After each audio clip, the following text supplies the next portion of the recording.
تو میرا وطن میری جان ہے، میرا دل تجھ پہ قربان ہے، تیری مٹی کی خوشبو میری پہچان ہے۔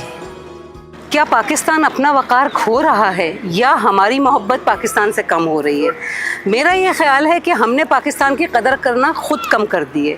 پاکستان اپنا وقار ہرگز نہیں کھو رہا، پاکستان وہی ہے، پاکستان وہی تھا، پاکستان بہت قربانیوں کے بعد بنا ہے۔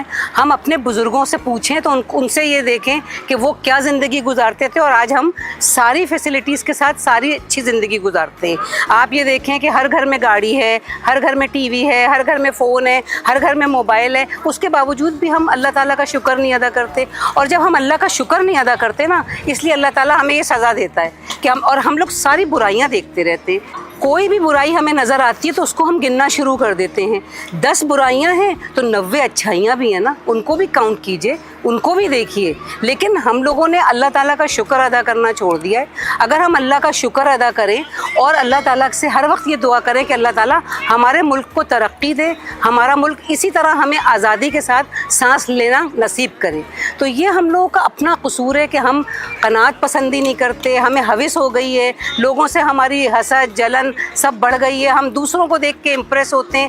اپنے گریبان میں جھانکیں، اپنے آپ کو دیکھیں اور اپنے آپ اللہ تعالیٰ کو یاد کریں اور اللہ سے شکر ادا کریں، اور اللہ تعالیٰ ضرور دے گا۔ اللہ تعالیٰ اتنی بڑی ذات ہے، وہ اپنی حیثیت کے مطابق ضرور عطا کرتا ہے۔ تو آپ لوگ ضرور اس کو صبر اور شکر کا دامن نہ چھوڑیں اور اپنے ملک کی قدر کرنا سیکھیں۔ اپنے ملک میں جتنا ہو سکے جوش و جذبے کے ساتھ اپنے ملک کی ترقی میں ہاتھ بٹائیں۔ کچھ نہ کچھ ایسا کام کیجئے کہ آپ کی زندگی کا مقصد آپ کے ملک کے لیے ہو، آپ یہ نہیں کہ بغیر مقصد کی زندگی گزاریں۔ تو بس میرا آپ لوگوں سے یہ پیغام ہے کہ آپ لوگ اللہ تعالیٰ کا شکر ادا کریں، اور اللہ تعالیٰ کا شکر ادا کریں گے تو اللہ تعالیٰ آپ کو اور نوازے گا۔ اللہ حافظ۔